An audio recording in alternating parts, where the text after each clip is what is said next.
right, good evening and welcome to Jack Dodson's Racing Insider News with Scott Allen. We got two good guests with us tonight. We're going to talk. Where are they?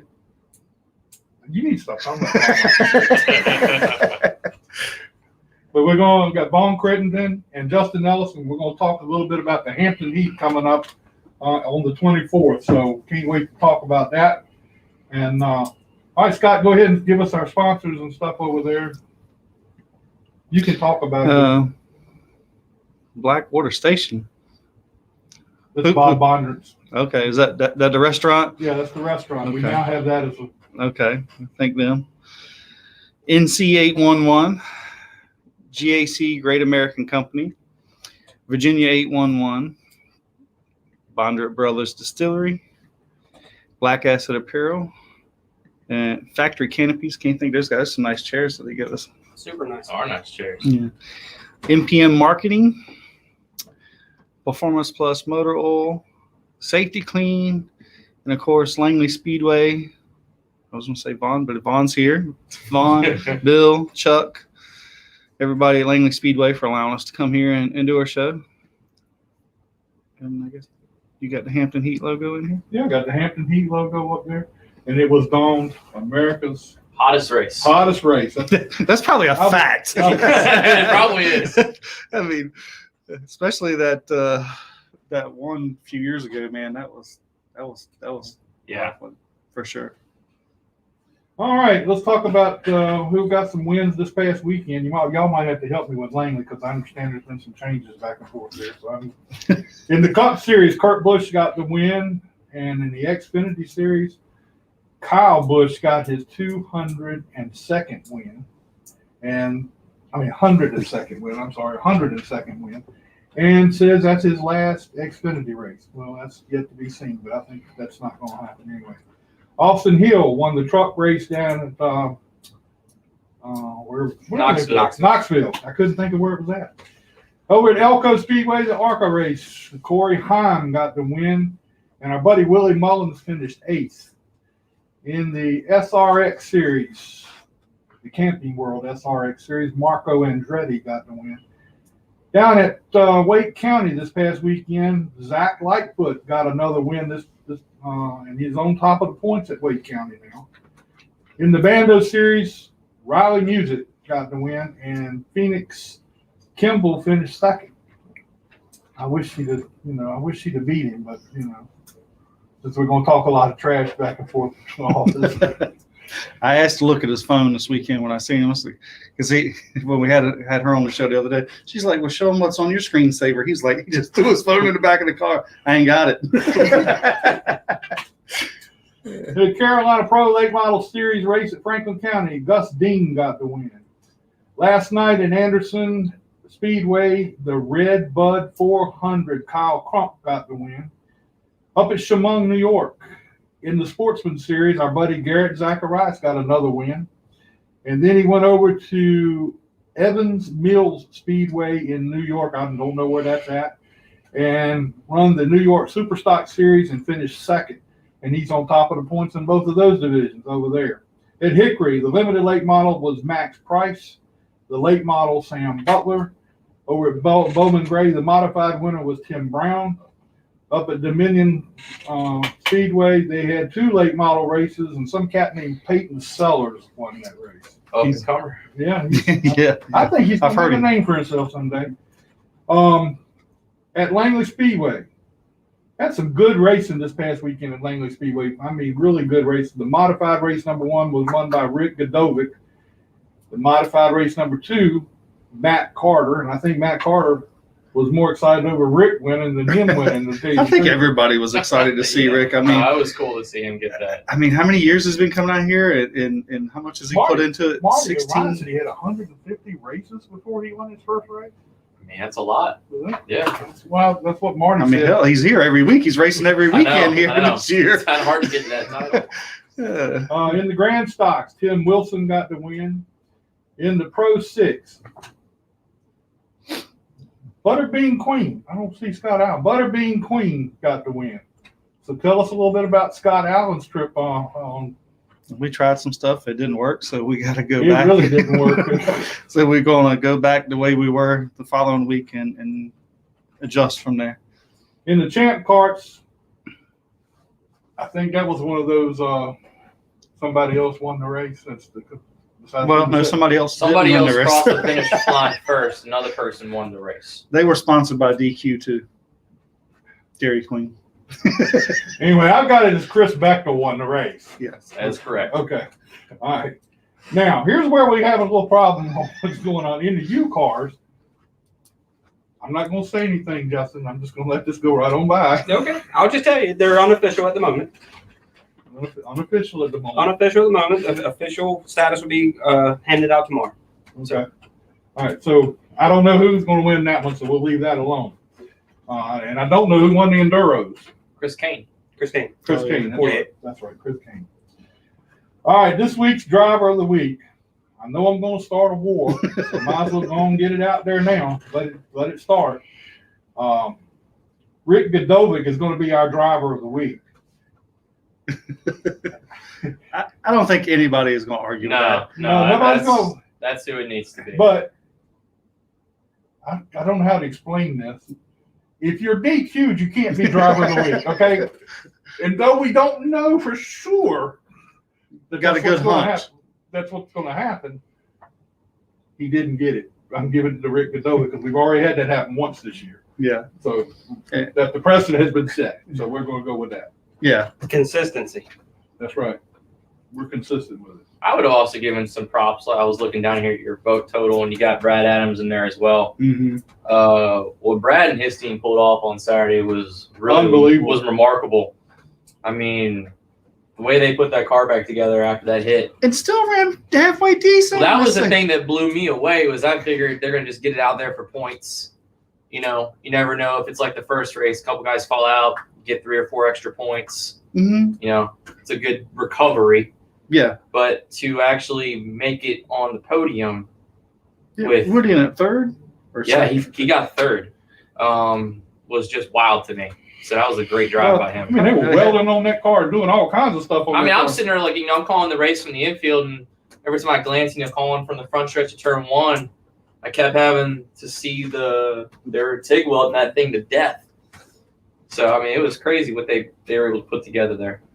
I mean, it was some good racing, some good people. You know, you had Matt Carter getting some votes, and I think he did a great job in his race. But so we're gonna For give it to sure. Rick Godovic, and he's gonna be with us next week.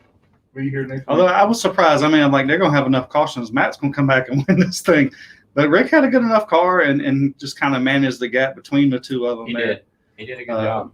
And I was super excited for him. I remember, I don't know all the officials' names. It was like, it's time to get your car. I was like, I got to go say something to Rick before I get the car because it's just too big of a deal, you know? He's like, well, make it quick. Roger that. Yeah, you came over, leaned across the wall, and next thing I know, I actually saw you run back to the car. I did it for the camera. That's exactly what got on there.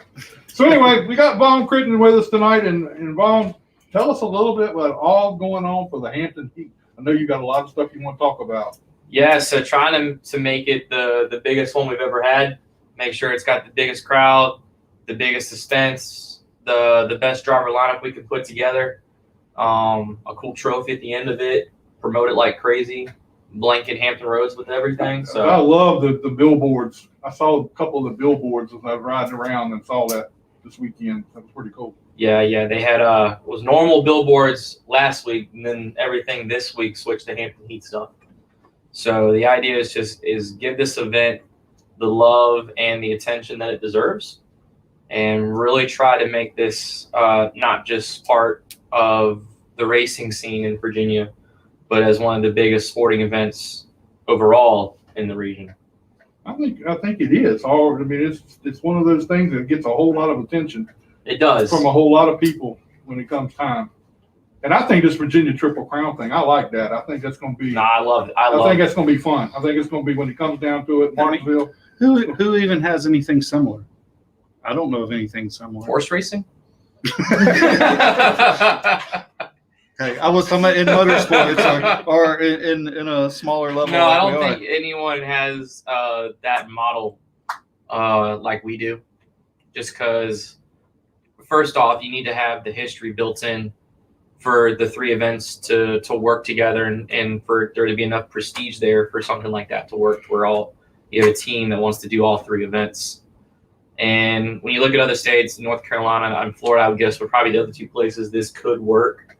I don't know of like three separate marquee events top of my head where the same cars run in a region, so that helps as well. It's really it's interesting though that everybody. I mean, all the drivers I talked to, they love it.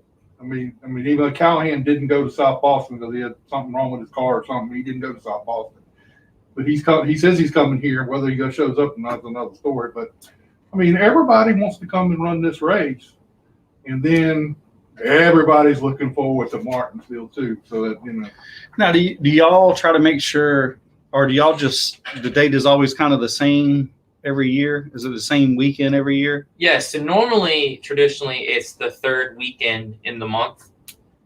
This year, that was what we originally went with. It would have been this Saturday. It was supposed to be July 17th. But once the NASCAR schedule came out and we noticed this big open window where they're going to be off for the Olympics. They're off July 24th weekend and the 31st weekend. We noticed, I started to do a bunch of looking around and noticed that still all the tracks were off, all the series were off. There actually was more tracks off the 24th weekend in a bigger circle, and then you have all three national series off. So I was like, let's take that weekend. We'll be the center of attention in the racing world, and I think it's paid off. I don't know if we'll be as lucky next year.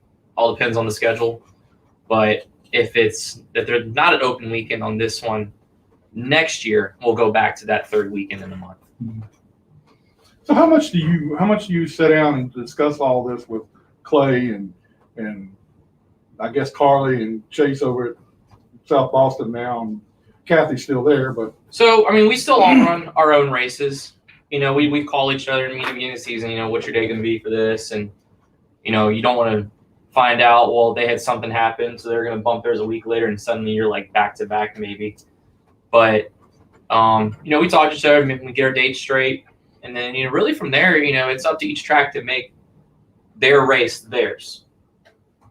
South Boston really went heads into all of the American pride and honoring the military and servicemen and women this year with everything they did with their race. So they're starting to create their own identity around that one. And then, it's 4th of July weekend. It's got the fireworks and, they have what is their race. And then we have ours, which is kind of more, when you think about it, it's more of an endurance race. I think it's how people look at ours. For sure. It's a little more taxing on you. The tracks are so different. And, I think that really helps differentiate the two. And it's hot.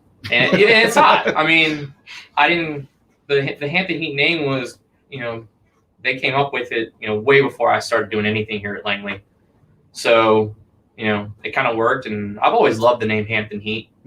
I think it's cool that it's such a well-known brand at this point.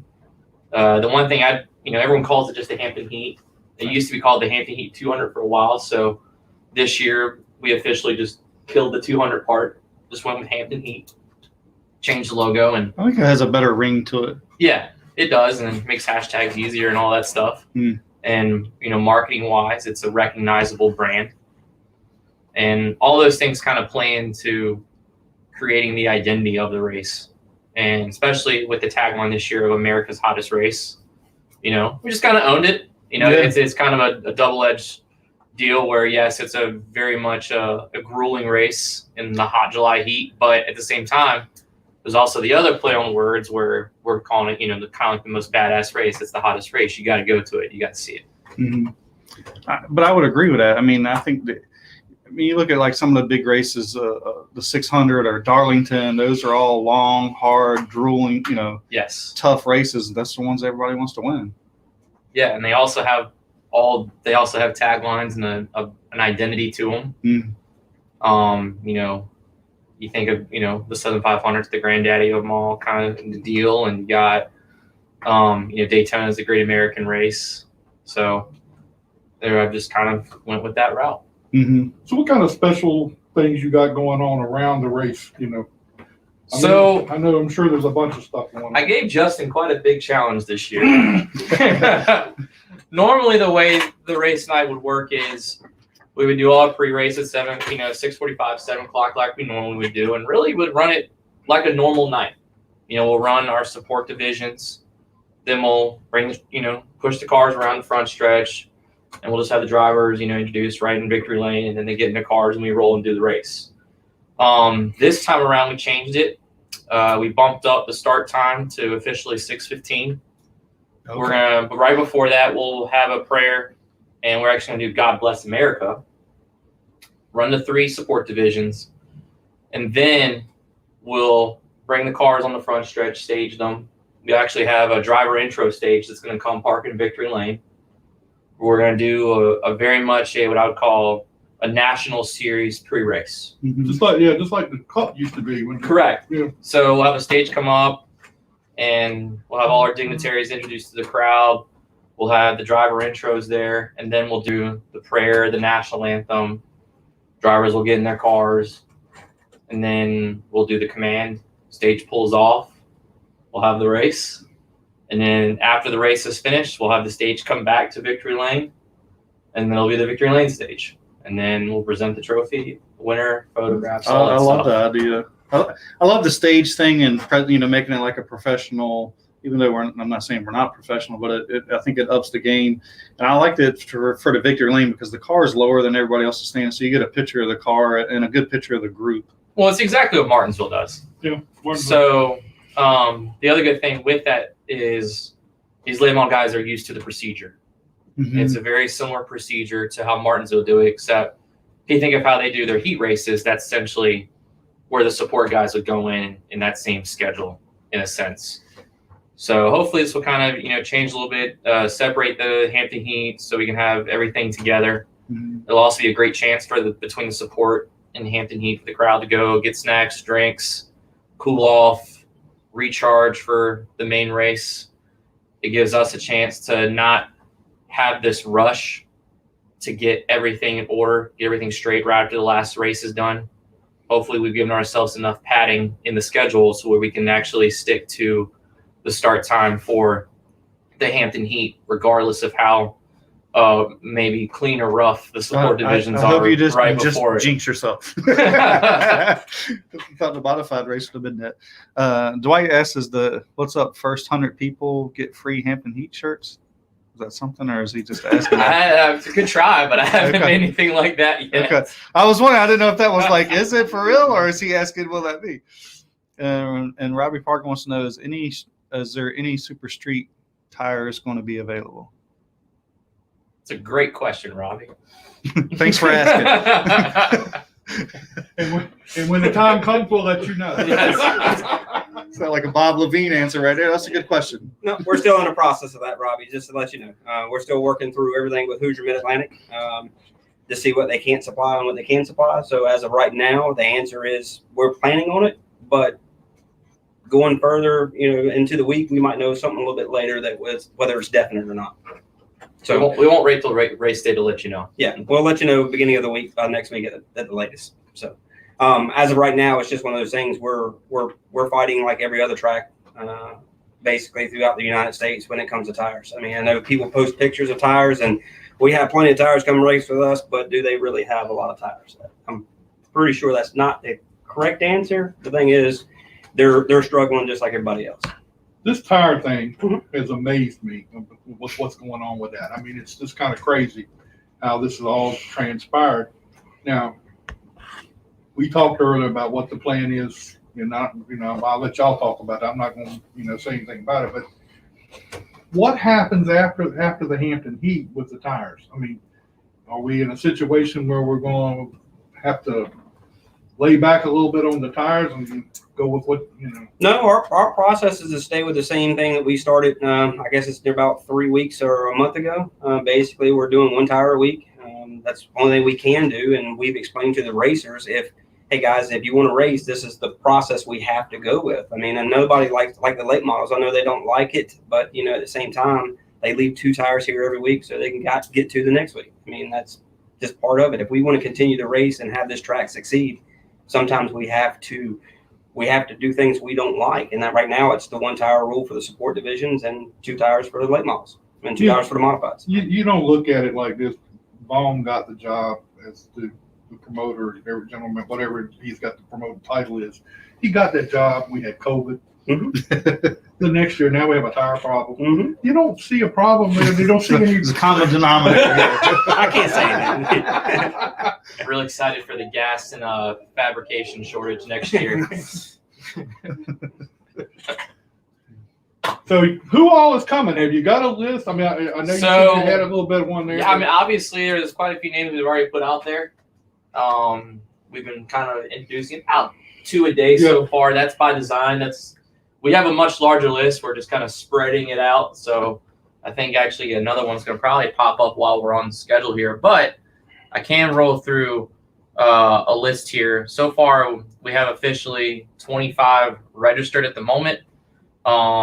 I'll give you, obviously a lot of our locals, Brennan Queen, Matt Waltz is coming. You got Nick Smith, Timothy Peters, Greg Edwards, Bobby McCarty, Craig Eastep, Danny Edwards, Peyton Sellers, Casey White, Ryan Huff, Chris Johnson, Mark Wirtz, Rick Adovic, Woody Howard, Dean Shiflett, Connor Hall, Terry Carroll, Justin Carroll, Justin Johnson, let me know.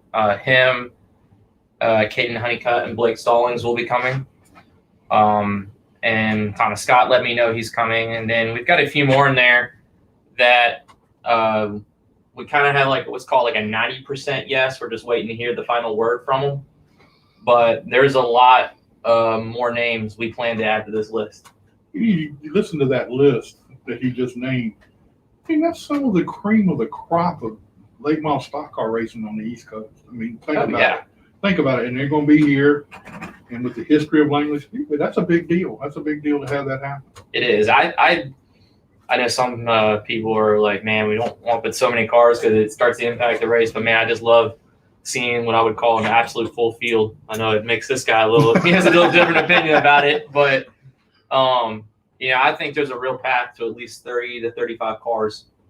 So it's going to be a pretty large field. Is CE coming? Is CE coming? I don't think CE. I haven't heard anything from CE. I know he's got a lot going on with his family right now. And I think just had a baby or something. Just had a second one. So I think he's going to probably not make it this year. Would actually be the first time he never has. Well, that's what I was wondering because I thought a couple years ago I don't think he ran. But I know he's got the most wins at 3. Yep.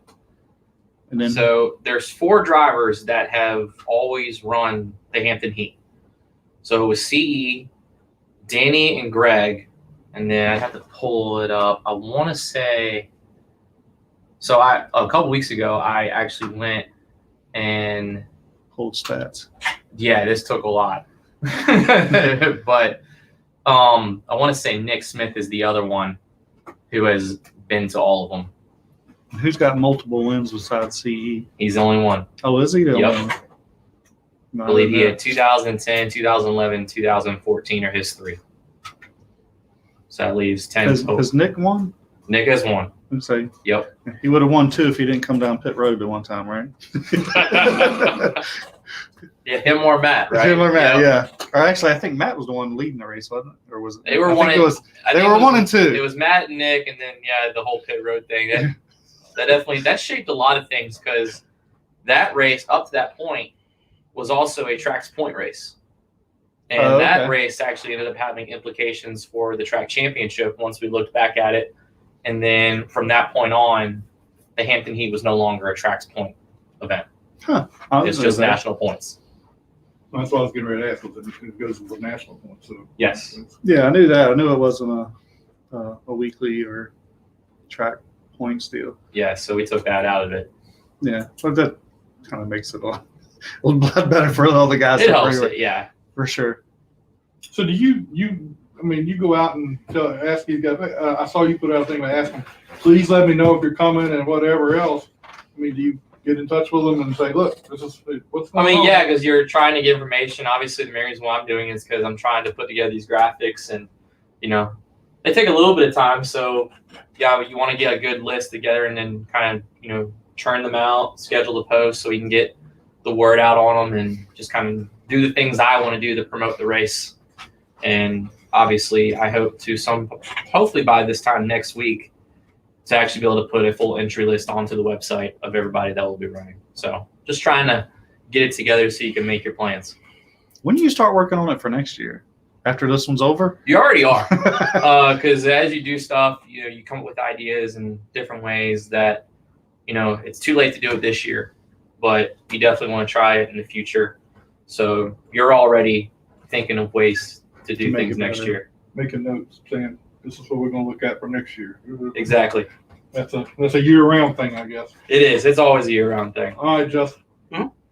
What's the maximum number of cars you would start? I think the largest field we've ever had is 37.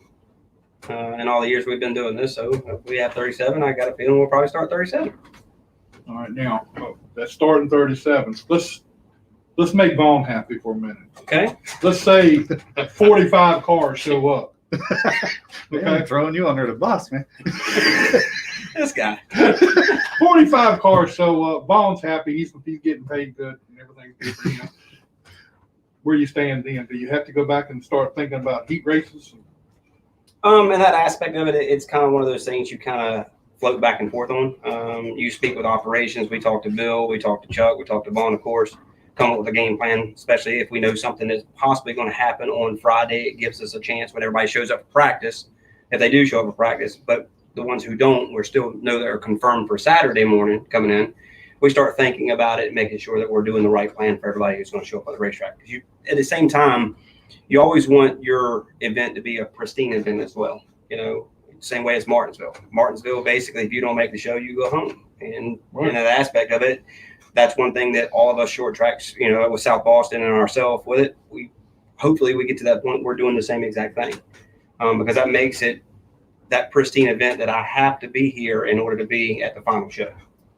And that's one of the things we kind of look at. So yeah, you'd have to come a couple of weeks before to kind of get some feel for the racetrack. Make sure you have a chance of going it, and then basically because of the Triple Crown, it's more of an average than anything. So you might have an off night, but if you maintain in the next two events, you got a good shot at it.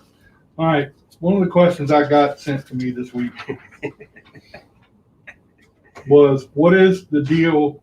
What's the tire deal going to be? What are your plans for the tire? Is it like normal? Is there going to be any kind of changes there at all? It's a 10-tire event, just to let everybody know. 10-tire event, basically you get one set of practice tires for Friday and Saturday. That's all we have in order to do it that way. And for the event, it's going to be a 6-tire race. For that you qualify one, and then you have 2 event tires, race event tires that you can change at lap 100 or at lap 150. All right. Give us the new format. You started this. Okay? I did. You started this when you came in tonight. So I did. When we pull it up. No, I've got pretty much. It's like, we don't know. yeah, I do not know. I did not see it. Ta-da! So it is of course, it's a 200 lap event. Caution laps will count 100%. The only time they will not count is at lap 100, which is a halfway break. We're bringing all cars down. When you go back and look at the studies, just because I came from the safety side of it and how important it is, we've had a lot of, I guess, competitors not hydrate, especially this week and into next week. Right. So that following Saturday during the Hampton Heat, we've had a lot of issues. So after speaking with a few drivers and talking to a few drivers concerning the situation and using my best medical knowledge that I can provide and talk to our safety group, basically we break it down where we can have a halfway break to get the guys out of the car to cool their core temperature down completely. We don't want an incident like we did a couple years ago where we had quite a few people falling out during the race, and especially when they come in for the controlled cautions at the other time where some guys were getting water dumped on them and the car is so hot at that point it just boils the bottom of the seat. It just doesn't make sense. So our biggest concern is driver safety in that aspect of it. We want to make sure they compete to the end of the race and not come out during the middle of the race. So we are going to do a halfway break at lap 100. All cars will come down when pit road is signified open and communicated with the spotters. They'll follow the pace truck down, come single file. They get situated, crews will go to the car at that time, and they can either they can make adjustments, they can change tires and add fuel if they want to at that time. But that's the only time they are allowed to add fuel is at the halfway break. And then we're going to go back racing on a double file restart. And as soon as we get done with the double file restart at or around lap 150, we'll have a controlled caution for no longer than 6 laps. And at that point, if you did not take tires at the halfway break, or you feel like you need that last minute adjustment for that 50 lap cycle, then you can come down pit road at that time and you'll pull in front of your pit stall like you do a regular Saturday night here, and basically you'll make your adjustments. No longer than 6 laps, the car's coming out. You can't lose any positions coming down pit road. So how you enter pit road, you'll go back out the same way at the tail of the field in front of the lap down cars if we have any at that time. So That's pretty cool. So you have to take the tires on those 2 cautions? one or the other. That's it. No short pitting. Is it a time stopped at 100 or 101? At lap 100, yes. 15 minutes. 50, okay. All right, Ed West sent me a question. He says, why don't count caution laps with 10 laps to go in the race? So it'll also sort of end under green. We're going to end underneath green, 100%. No ifs, ands, buts about that. Okay. The fans come to see a show. We're going to give them a show. Unfortunately, sometimes like the Martinsville breakdown, I'm not quite sure what it is this year. It does change back and forth from year to I year. don't think they've announced this year. I don't believe so either. I haven't seen it or I haven't heard of it, but we were trying to be our own entity here at Langley Speedway. So I feel after speaking with operations, I think this is a great format to try it this year. Hopefully it works out. And if something we need to add different later for next year, we'll do something different next year. See, already working on next year. Next. All right, I got another one here. Okay. Mark Worth wants to know why we're not following South Boston, which is a Triple Crown, not doing the same format as the South Boston. And you can look at the same answer that I just gave. Yeah. Hampton Heat is its own show. No offense to South Boston. They came up with their procedures. They wanted to do it that way. Here at Langley Speedway, you make it interesting. The same reason why Martinsville doesn't follow the same procedures that we follow.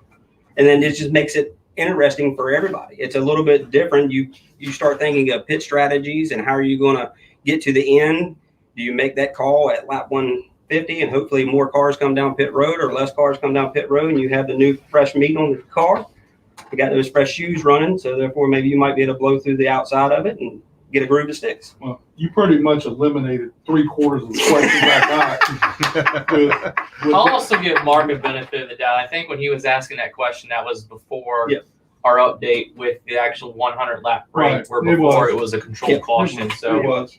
he probably got his way anyway. So he's probably happy. No, sorry. It's just one of those things that after thinking about it and pulling the history of, even if you go back from year to year, exactly when the Hampton Heat was, the heat index for those days, especially when the guys are out here all day long and that's how those cars are, 130 to 190 degrees inside of it. And it's just ridiculous. Here the day before doing the same thing Yep. in the worst part of the day. In the worst part of the day. So it's one of those things, it benefits the driver as far as their safety, as far as that lap 100, to get their core temperature. And it benefits Cool down. It benefits the fans too, because they're also sitting out there, gives them a Yes, chance to go to the yes. restroom, get concessions, take a break themselves. Well, gives- didn't a lot of them used to do the 10 minutes? I think it used to be 10 minutes or something. Typically anywhere between 10 to 15. Every show that I've ever been a part of, our team has always come up with this situation, whether it's 10 minutes or 15 minutes. Like where Martinsville last year, I think they ran a couple of different segments, and then the last 10 laps didn't count. But here this year, that's just one of those things that, we're looking to finish it under green, 100%. And a lot of it also depends on usually how the race with the year before went as well. A lot of times race procedures change based off of circumstance the year before. So you're always trying to, correct and adjust the situations you've seen.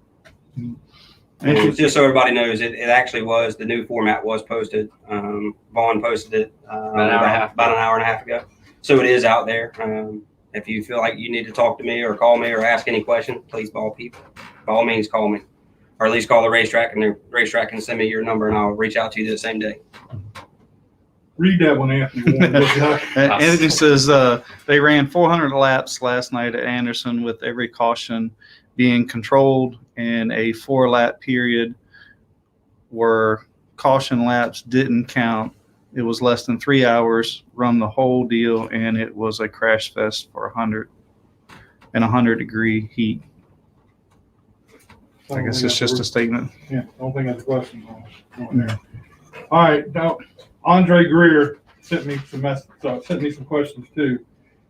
I want you to go back over the tires for practice. Okay. Go over that and tell them how many tires they're getting for practice. And So on Friday, the gates open at 11 o'clock for registration coming in at that point. At that point, all haulers will enter through turn 2, and they'll stage on the backstretch, just kind of doing some background work here going into it. So they'll stage on the backstretch, and then they'll come down once an official grabs them and pulls them around to park them. We'll park them on a 45 inside the infield, and their pit stalls for that weekend for Friday and Saturday.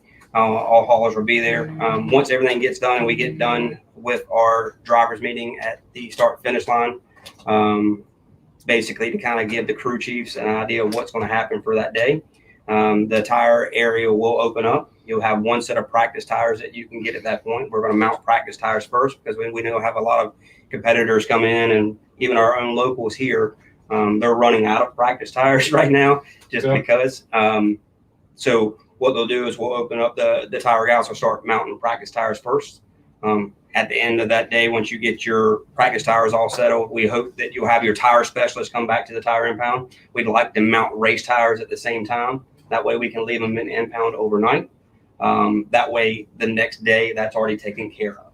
So you will get one set for Friday and Saturday. How you use them, that's how it has to be. Yeah. Whether you do a couple of laps around here on Friday, or you shake the car down on old tires and put a set of stickers on there, it is what it is at that time.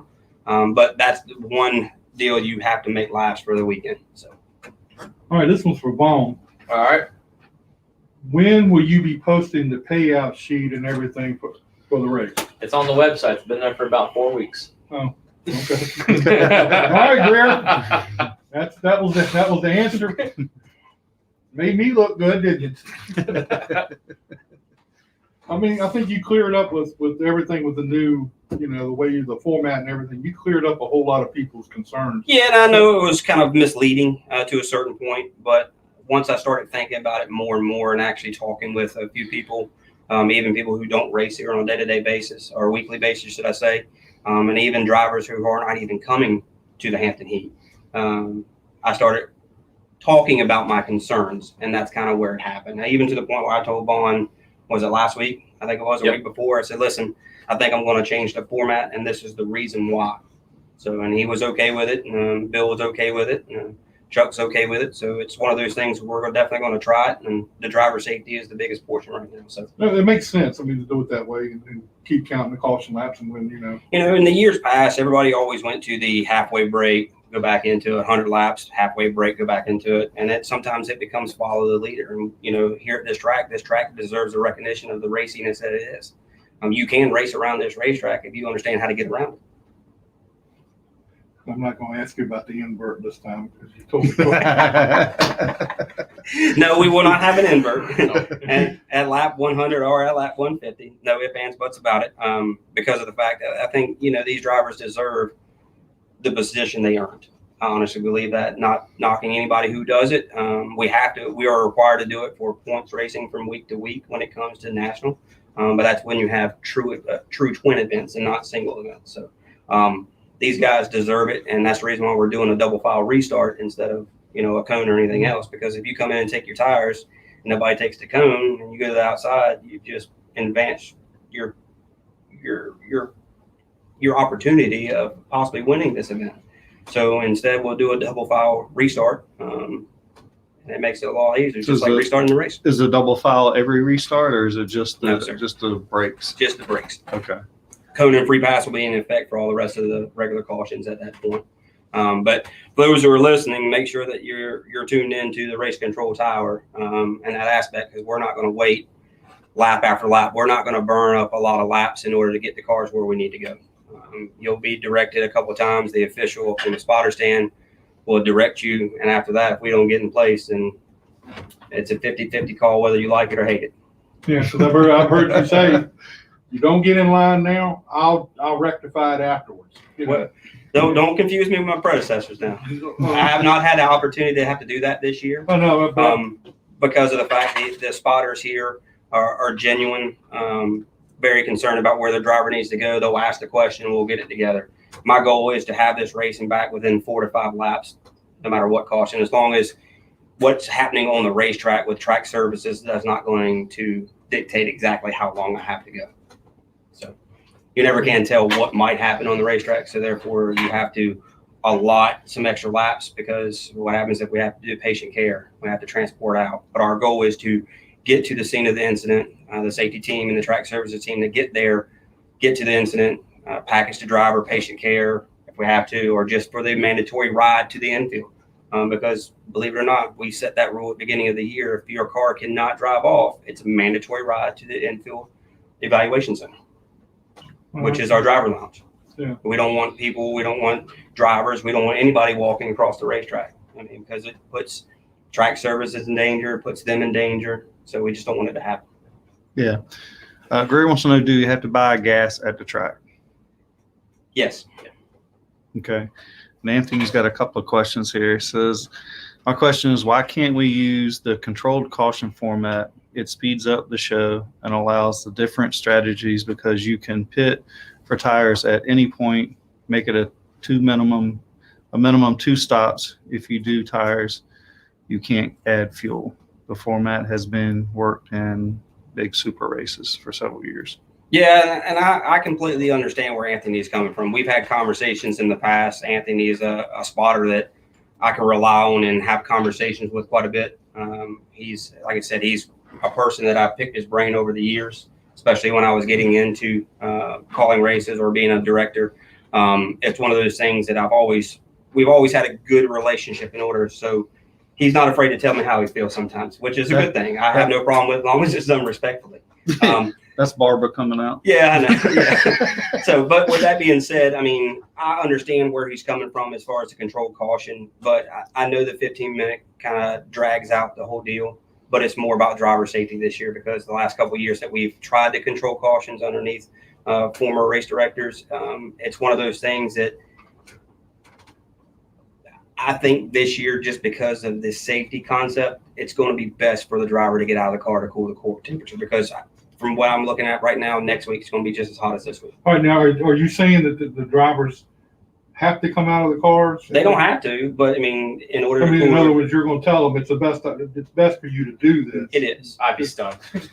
I'll be stunned if they Yeah, don't. I can't imagine Exactly. a driver wanting to sit in there for 15 extra minutes. I mean, Yeah. yeah, but I'm just saying. Yeah, because it gets hotter just sitting there. Yep, it does, because you're not having any air movement. And honestly, Anthony, just to answer your question, I definitely would like to maybe have that concept coming up in the next couple of years if I'm invited back. But that aspect of it is, I think it will be one of these things that, it's definitely something to consider for next year. But our policy on our procedure set for this year is what we're going to stick with, just because, I mean, I did change it kind of in the last 2 weeks. So. Okay, I guess David Nichols has got a few questions. Says again, because I didn't ask the first one. Why do the support divisions run twin races? I guess because of the tires. We get paid less on twin nights than a regular race. And you don't have any parts truck in the events. Something breaks in the first race, I guess you can't start the second one. Well, I mean, a lot of it comes down to, getting races in the season. We got 11 divisions out at the track. It's a lot to put that schedule together, and sometimes we need those twin races to be able to get their full season in without making race nights 8 and 9 races long. Mm-hmm. Not to mention, I get the problem where if you have something bad happen in race 1, Mm-hmm. it could set you up for something for race 2 if you're not able to make it. But at the same time, the other option would be I'd be having to start running divisions week after week after week to get the same amount of racing in. You have to also remember, since that division is a sanctioned division, we actually have to complete X amount of races a year as well. And if you start having rainouts, that creates another whole different animal that Vaughan and operations and myself have to kind of somewhat figure out, what do we do now? Where do we go from here? And the other thing on costs and purse is a lot of times, when we run twins, obviously they're shorter races. For Super Streets, their main feature is a 40 lap race, and their twins are 25. So it's just 10 laps more. And then, the way the track looks at it is it's basically we're taking one feature and we're making 2 smaller features out of it. So we use that same mentality with the purse. Andre Greer wants to know, Justin, are you going to have binoculars in the booth so you can see the jump starts? People jumping starts. Well, believe it or not, there's actually going to be a restart zone painted on the racetrack. So yes, I would definitely have a set of binoculars. We'll be able to see it. Thank you for the question, Greer. And that's the thing. I've stressed week after week about people, competitors playing games. We're supposed to maintain the pace where it's supposed to be. The late models, I think, have done a very good job with it. There's some other divisions that we're working on that I'm having private conversations with the leaders from week to week, after the race or during the week, because the aspect of it is somebody's literally going to be made an example of, and that's not going to be a good night for them. I tell them every week, if you want me to make the decision, that's fine. I will. And that's the truth. Anybody who knows me, I'm very transparent when it comes to the position I'm in. I'm easy to approach and talk about it. And if that's a concern, by all means, let's talk about it and we'll get it situated and handled. But, sometimes I guess the old saying is sometimes you're the bug, sometimes you're the windshield. So balls and strikes. balls and strikes. Yeah, I've had a lot of guys tell me that, Justin, just call balls and strikes. So Go through Friday and Saturday, the schedule, how you got it set up, how Friday's all day practice. It's practice or whatever. Yes, sir. That's just going on. From practice. 2 until 6. Yes, sir. Okay. On Saturday, what's the schedule like for the support divisions and the Hampton Heat cars? What time do they have to be at certain places? So basically let me pull the schedule. Yeah, I was going to say, can't remember exact times, but I do know the late model gates open at 11 o'clock. Yeah, if I remember correctly. Yeah, I thought that was earlier. Which is late models only. Right there. So basically, on Friday, of course, it's 11 to 7. Basically, that's registration opening up. 1:30 to 1:45 will be the crew chief meeting at the start finish line in order to go over the plan for that day, Friday, the 23rd. 2 until 6 will be late model stock car open practice. We'll run in 14 cars at a time. After a while, they typically just kind of weed themselves out. They kind of go into a rotation. So it kind of works itself out. So you don't have to have somebody sitting at the end of pit road at the end of the day. Of course, tire impound will shut down at 6 o'clock. Everybody has to be out of the tire impound area at that point. And then from 6:30 until 7, a lot of the teams need to start packing their stuff up. Everybody has to be out by 7 because track preparation the night before is a big deal for us too. You have to remember it's on track pass. We're proud of that representation that we put out there. We want the track to look good. Not that it doesn't any other week, but that's one of the times that it gets painted. So it gives the guys who have to do the track preparation the time to get done what they need to get done and get back here the next morning and finish whatever last minute touches they have at that point. Saturday, the gates open at 11 a.m. For late model stock cars, 11:15 to 2. The inspection area opens up, and that's it's not mandatory. We're sticking to the same procedure we had last year or last couple of years, but we highly recommend that you come in through the inspection area to look at templates, tread width, wheelbase, or anything else you might have a question about at that point. Of course, from 12:30 until 2 is late model stock car practice. Opening basically as many rounds as you can. For the divisions that are on the outside, we're clearing the gates every 30 minutes in order to get guys who need tires and fuel and everything else across the gate. That was the next question Tommy did. Okay. Yep. So it'll be cleared every 30 minutes to get everybody down here. And if we have to make another break in between, we will. Maybe we'll split one of the practices into 15 minutes. It depends at that point how many cars are really going out. I've always been a big believer in the support divisions on the outside too, just because the late models are either a touring division that comes in. Yes, they're the feature, but at the same time, those guys out there deserve their respect as well. So we need to get those guys in to get their tires, their fuel, and everything else in order to get them back and forth. So they're not missing any of their practice either. So, and then from, I guess what is it? What you looking for? I'm just looking. So late model stock car tires will be released at 2 o'clock. Divisional, the support divisions from 2 until 225.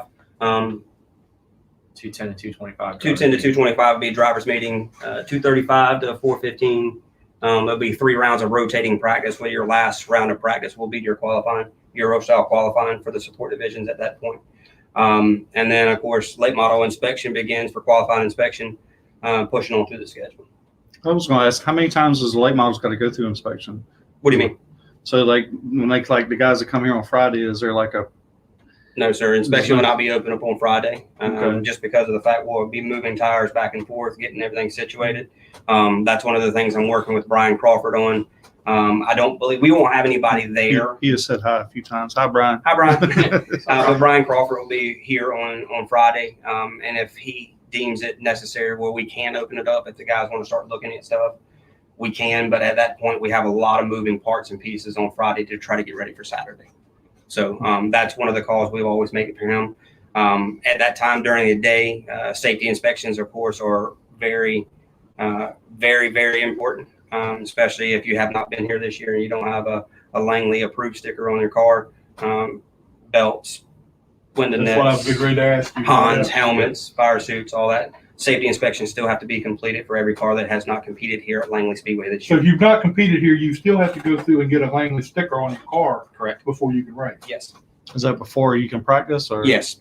Okay. Well, not so much as on Friday. I can't really control it because it's an open practice on Friday for late model stock cars, but definitely on Saturday before you take the track. Same way with your paperwork. If you have not been here this year, your paperwork must be completed prior to going on the track for practice. What about the score, modules that you put on the cars? Transponders? Transponders. Yeah, a lot of that will be picked up on Friday when we run practice on Friday. Just so everybody knows, we'll have a scoring staff, a small scoring staff in the tower that will take care of the transponders, times, and that type of deal throughout the day. Most of the time, they pick up a lot of transponders the day before, but it's always great to make sure that when you have to do your qualifying draw, like during the day, all the teams have to send a representative to the tech building when the tech building is open for courtesy inspection, I guess you'd call it. They have to send a representative there in order to draw their pill in order for qualifying position. Okay. Mason's got a question: is tires draw first come, first serve? Well, practice tires, like I said, they will be handed out first. And then race tires will be basically handed out after that. I'm assuming he's probably asking, am I get to pick my own tires? No. The question is, you ask for the size, we put the size out the book. So, and then the next day, the actual event change tires, the 2 other tires, tire number 5 and tire number 6, you'll come back on Saturday morning in order to get those mounted. You will not do those on Friday. So do you allow them to take the tires to their pit stall What tires? during the day on Saturday? Do you What take- tires are we talking about? I'm talking about Race tires? race tires. Anything? Do they No, they that's- have an opportunity to No.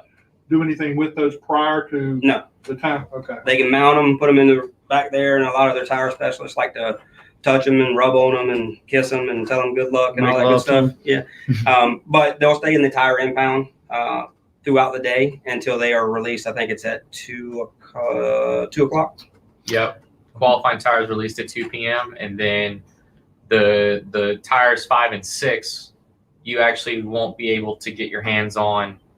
Well, They won't be released until the start of the green flag. correct. Oh, When the okay. green flag okay. is released That's at what the I'm late model for the Hampton Heat. At the start of the race, that's when you'll get your 2 event change tires. So then they got to get them mounted and all that stuff after that. No, they'll have to mount them on Okay. Saturday morning. They Okay, just have to stay in impound. I got you. And then they'll be released. That way we can control the tires in the impound area until they are released at the start of the late Greer, model stock car. Greer's got a question. He wants to know: can he get the rims off the 2 tires he left at the track? Most certainly can. I think actually Mason had that question too for me. So Yeah, and that's one of the things we've had to impound tires here from week to week for our weekly show. And I know the guys are limited on rims. So yes, we will make that 100% an option if you need those rims. The tires of course have to stay, but definitely you can get the rims. Mason said no order to pass out, so basically I got to camp out in line to be first. Tire is wheelchair accessible, Mason. Yeah, he's already. Somebody's already said you already got a flat yourself. So Unfortunately, it's one of those things now. If we can come up with a better solution for next year, then maybe yes. Maybe we can try something next year. That way, it's I don't know how here's you your time. It's hard. I don't know Because- I don't know what unless you draw. I mean, other than that, I don't know. Unless you do but the problem is you could do a qualifying order on Friday, but not all teams show up for practice on Friday. So, and that'd be a simple solution. That way, wherever you qualify, that's the tires that you get. That's where you go to the building. Your order is number 5, and if you miss number 5, sorry, you're going to the back of the line.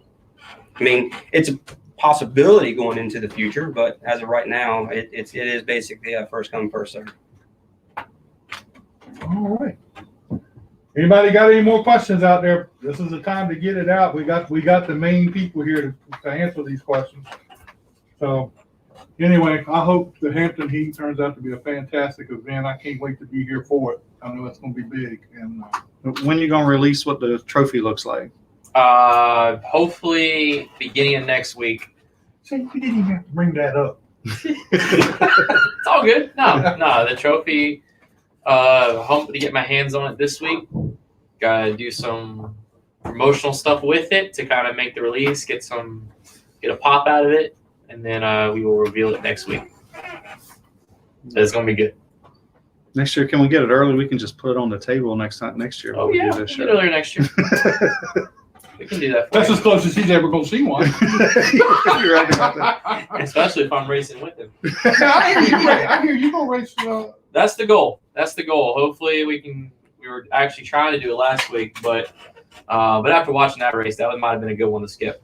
But anyway, yeah, I'm gonna try and get the cart back out next week and at least get one race on my belt for this year. Greer said the track should feed the crews lunch on Friday. LOL. Start drinking water now, please. 100%. Yeah, definitely on the water, no on the food. He can feed me though.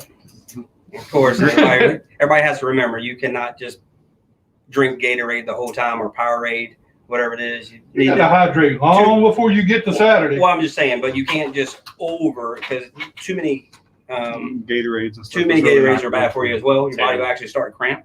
So you need to do 2 bottles of water for every bottle of Gatorade, basically, in order to hydrate properly.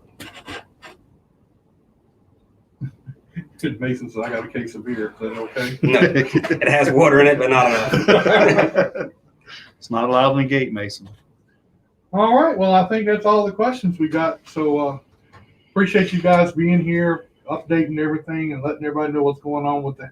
And I'm glad you announced the format because that was everybody's concern. Yeah. I mean, I got hit with that all week long. I kept getting a little something on the format, little something. Why aren't they doing this? I'm the wrong person to ask. So don't ask me, but I'll ask that question but you answered them all before we got to it, so that's pretty Sorry, I didn't mean to steal the thunder. cool. No, you good. I'm glad you did. I mean, No, you have to understand my phone rang off a lot the last couple of weeks I as can well. imagine. So those who were able to get a hold of me, I mean, I do have a full-time job, and I try to return all calls as best I can at the end of the evening. But at the same time, I tried to make sure that everybody had the same amount of time to understand. So I told Vaughan, I said I wanted to do it this morning, but we had some issues that I had to take care of earlier in the day. So I sent it to him late this afternoon, and he said, listen, I'll get on it, and we'll get it posted prior to the show. So it's one of those things that it does make sense. I think it's going to be the smartest aspect of it is, and then going forward next year, maybe we'll change it up a little bit more. Well, that's pretty much what everybody was saying all along. That's the way you changed it to that point. That's what they were asking for. Really, they A want lot of them liked that idea. Now there's a few of them that wanted those controlled caution things. Mm-hmm. Which in I guess in the long hand of it, it does make sense for the controlled cautions, but sometimes in the middle of July and in Hampton is not always the best thing in the world. It's not. This is America's hottest race. Good plug. Yeah, it is. It's gonna be hot that night too. But it's just one of those things. I mean, like I said, speaking with the safety team, a couple of the professionals there, working with the city of Hampton, we work so closely with. It's one of those things that we try to do the best for the driver. And like I said, a couple of years ago, we had drivers that when they came in for the controlled caution, they literally Yeah, I heard got burned a couple times. I heard a couple of them say that they were out of it. Yeah. At that point. Yeah, and there was And that was a long evening. Yeah. I mean, it was a long day, especially being in the heat all day long. And then once the car started racing, the temperature didn't drop that much that evening. Even when the sun went down, it was still humid. And it was one of those things that I remember I was calling fire and safety that night, and I'm rushing the safety guys to pick people up. Let's go. And they're like, boss, you got to give me a second right now. So I think we transported, I think, 3 that evening off the property for heat exhaustion and heat stress. Yeah. Anthony said, don't mess it up. He's pulling for you. Who's that? Anthony. Anthony. Appreciate the vote of confidence. Now, I'm going to ask a question to Vaughan. Okay. All right. Perfect. I'm going to ask this question to Vaughan, and I don't want to, I'm not trying to jinx anything or anybody. all right. What's the contingency if we get to Saturday and the clouds come in? One, I'm gonna find you now. But it's really a case by case basis. But the general idea is if everyone is in agreement and the weather forecast for the next day is favorable, we would just run the next day. Everyone's in town, everyone's here. And now we had a situation in 2018 where we weren't so lucky. The forecast for the following day was worse than the one we had for that day. So then at that point, it was us actually looking at the schedule and getting with all the other tracks. Because then now you're trying to find a hole in the schedule where nobody's running so you can still have your race. And I remember we were in Bill's office with Martinsville, Kathy from South Boston, and look at the schedule of different places to figure out where we could do it, and ended up being a month later in August. So hopefully we're not going to be in that situation. Right now, it's still a week and a half out, but the weather's looking great for that week. Yeah. Frankly, I don't think there's a high chance for precipitation any day between now and the Hampton Heat. And that's good news. Normally, even if there was possibly some type of front, something coming through, you'd see some type of chance of rain somewhere in that area. Yeah. But nothing as of yet. I mean, still race at 2:00 in the morning. Yeah, I think was it 2013, 14? It was 14, I believe, because I was started at 11:30 that night. Yeah, because I'm the one who raced after the Hampton Heat. Mhm. Yeah, I think I went through 6 batteries on my radio that day. All I know, I was in charge of track services that day, so I was. Scott, were you in that champ car race? Yeah, I sat out there and it poured, and we got ready to go at like 12 or 2, I don't know, and it just poured again. No, so your memory's foggy, my old man. So here's what happened. We had the first rain. There was one around 5:30, 6 o'clock. And then from there, we dried the track. And then the idea was at 8 p.m., champ carts were still going to go first. Yeah. So we all went out to grid. I think we'd even had started them up. Mm-hmm. And then right as we were firing the engines is when the only lone rain cell in the entire Mid-Atlantic region downpoured on that racetrack. I remember it so well because everyone else in the champ cart garage has people that help them, except me. So I was buckled in my champ cart. It starts downpouring. Everyone else is having friends, family, dads, crewmen push all the carts back to safety, and I was buckled in. I had to unbuckle, get out, and push my own cart back to get to safety. I was kind of the same way. Somebody put a tarp over me, and it was raining, and I hear Miss Leach come up. She's like, "Is somebody in here?" And I'm like, "Yeah." So she pushed me. See, you had a tarp. I didn't have that. She pushed me out. I'm sitting in the cart steering. But no, the thing I remember was we had to race after the Hampton Heat. I think we took the track between 2 and 2:30. Yeah, it was. Yeah, and I was exhausted by that point because I had come here to help the track. I got here like 9 in the morning that day, and we were under caution. No, I remember feeling myself dozing off while racing, and I remember thinking to myself, first off, you've never raced or you've never been in champ car racing. For me to even say to you that I had the power to keep myself awake while racing tells you just how tired we were. I think we finished up that night almost at 2:30. The Legends took the checker flag at 2:30. It was something. It was late. Ridiculous. But yeah, that was. The first storm that came through was right after we got done with late model stock car qualified. And I remember calling down to Shane and saying, boss, you might want to get some covers on the cars. It's coming out of turn 2. And by the time they got the car covers out there, the bottom fell off of it. So all I know is that was the dumbest thing I've ever done in racing, was race that late. I drove to North Carolina after that too. Well, I hope you get a chance to race this weekend. Thank you. And I've already heard Justin say he's not even going to pay any attention to you while you're racing. That's all right. No one pays attention to him anyway. some days it feels that way.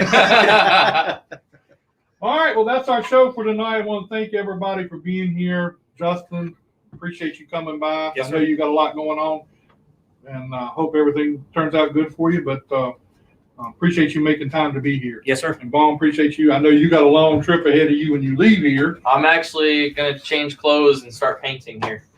Oh, okay. Well, he ain't going nowhere. These hot summer days mean you wait for the sun to set before you have to go out on that track and fix the walls up. So Chuck We're says, thanks for the memories. Anyway, that's the show. Next week, we got Chuck, leave us a key up here next week. Brian Morehouse is going to be on the show next week. Well, that's sad. And he's got, it is pretty sad, but, he's got an announcement to make. Huh. And it concerns us That's and scary. him. So he's going to come on and do it. And then we're going to have Britt Godovic, who's going to come on the show next week as our driver of the week. So we'll get him on next week. And I'm trying to get a hold of Dale Nichols. I can't, somehow I'm not getting Well, a he hold was of him. on here a while ago, so Dale, give us a call. I'm trying to get Dale because Dale was driver of the week last week. I wanted to get him on the show. Also, I've asked Peyton Sellers to come on the show next week too. So, but I've got no response from him. So, Well, I might be able to help you with that. so anyway, thank you all for being here. Appreciate it. Share and like our show, and we'll talk to you again next week.